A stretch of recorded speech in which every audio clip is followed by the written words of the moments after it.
भारत और मैं हूं आपके साथ अशोक चौहान। देश और दुनिया की तमाम खबरों पर आइए डालते हैं एक नजर। 25 जून को सुभाषपा ने शास्त्री घाट बनारस पर धरना देकर एक सूत्री मांग पत्र जिलाधिकारी महोदय के माध्यम से महामहिम राष्ट्रपति को दिया। प्रदेश उपाध्यक्ष शशि प्रताप सिंह ने बताया कि 27% ओबीसी आरक्षण में वर्गीकरण कर 3 कैटेगरी बने, पिछड़ा 7%, सर्वाधिक पिछड़ा 9% और अति पिछड़ा 11%, ताकि ओबीसी के अंदर आने वाली सभी जातियों को इसका लाभ मिले। शशि प्रताप सिंह ने बताया कि पिछड़ा वर्ग को मौलिक हितों की रक्षा हेतु आरक्षण में वर्गीकरण के उद्देश्य से गठित सामाजिक न्याय समिति की रिपोर्ट को उत्तर प्रदेश सरकार द्वारा रद्दी की टोकरी में डालना न सिर्फ पिछड़ों के साथ धोखा है, बल्कि पिछड़ों के मौलिक अधिकारों का हनन है। पूर्व मंत्री ओम प्रकाश राजभर की मांग पर पूर्व न्यायाधीश डॉक्टर राघवेंद्र सिंह को रिपोर्ट तैयार करने के लिए नियुक्त किया गया था। रिपोर्ट 30/5/2018 को आने के बाद सदन में माननीय मुख्यमंत्री एवं माननीय विधायिका कार्य मंत्री जल्द रिपोर्ट को लागू करने का आश्वासन दिया था। 2017 विधानसभा के चुनाव पूर्व भाजपा से सुभाषपा का गठबंधन इस शर्त पर हुआ था, लेकिन भारतीय झूठ पार्टी यानी बीजेपी ने वादा नहीं निभाया, जिससे ओम प्रकाश राजभर को सरकार से अलग होना पड़ा। अब तक 9 राज्यों में आंध्र प्रदेश, तेलंगाना, पांडिचेरी, कर्नाटक, हरियाणा, उत्तराखंड, पश्चिम बंगाल, बिहार और महाराष्ट्र में साल से लगभग 13 प्रांतों में ओबीसी आरक्षण में वर्गीकरण के लाभ दिया जा रहा है। माननीय सर्वोच्च न्यायालय ने इंदिरा साहनी रिपोर्ट से यह स्पष्ट व्यवस्था दिया हुआ है कि पिछड़ा वर्ग को पिछड़ा या अति पिछड़ा के रूप में श्रेणीबद्ध करने में कोई कानूनी बाधा नहीं है। इसके लिए राज्य सरकार स्वतंत्र है। अगर आज सरकार चाहे तो यह निर्णय ले सकती है, जैसा कि 13 प्रांतों की सरकार ने निर्णय ले रखा है। यूपी सरकार अगर इसे लागू नहीं करती है तो सुभाषपा पूरे प्रदेश में क्रमिक अनशन के लिए बाध्य होगी।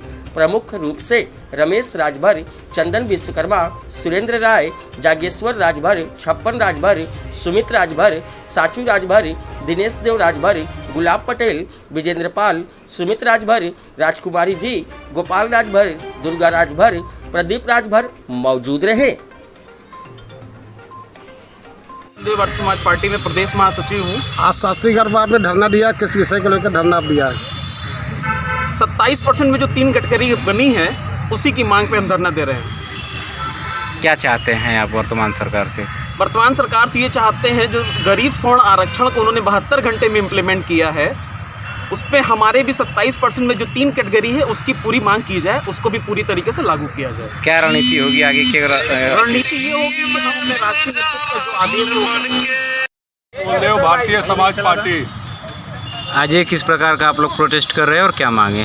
देखिए, सामाजिक न्याय समिति की रिपोर्ट, जिसको पूर्व न्यायाधीश डॉक्टर राघवेंद्र जी ने बनाया था और मुख्यमंत्री योगी आदित्यनाथ के आदेश पर यह रिपोर्ट जो है, इसका सर्वे हुआ। इसमें हमारे पार्टी के राष्ट्रीय अध्यक्ष माननीय ओम प्रकाश राजभर जी ने 2017 के चुनाव के पहले भाजपा के साथ गठबंधन इसी शर्त पर किया था कि जब सरकार बनेगी तो सामाजिक न्याय समिति की रिपोर्ट, जिसमें जो पिछड़े वर्ग को 27% आरक्षण मिला है, उस आरक्षण में 3 कैटेगरी बनाकर और पिछड़ी जाति में जो मजबूत जातियां 31 साल से इसका केवल लाभ लेती जा रही हैं, और उस पिछड़ी जाति में जो अनेक जातियां हैं जिसको इसका लाभ नहीं मिल पा रहा है, उसमें 3 कैटेगरी बनाकर और इस रिपोर्ट को लागू किया जाए।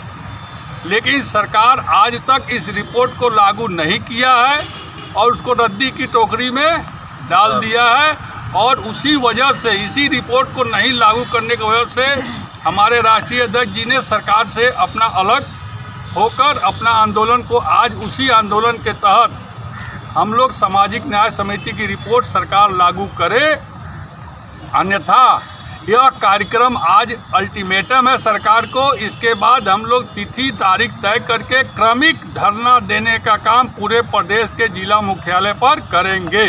आज आप लोग अपने मांगों का ज्ञापन किसको देने जा रहे हैं? हम लोग जिलाधिकारी के माध्यम से राष्ट्रपति जी तक अपनी मांग को पहुंचाएंगे। अभी हम लोग 2 घंटा यहाँ बैठेंगे, कोई अधिकारी आएगा, उसको मांग पत्र हम लोग अपना सौंपेंगे। सामाजिक न्याय समिति की रिपोर्ट लागू करो, लागू करो, लागू करो। तानाशाही नहीं चलेगी, नहीं चलेगी, नहीं चलेगी। योगी मोदी होश में आओ, होश में आओ, होश में आओ।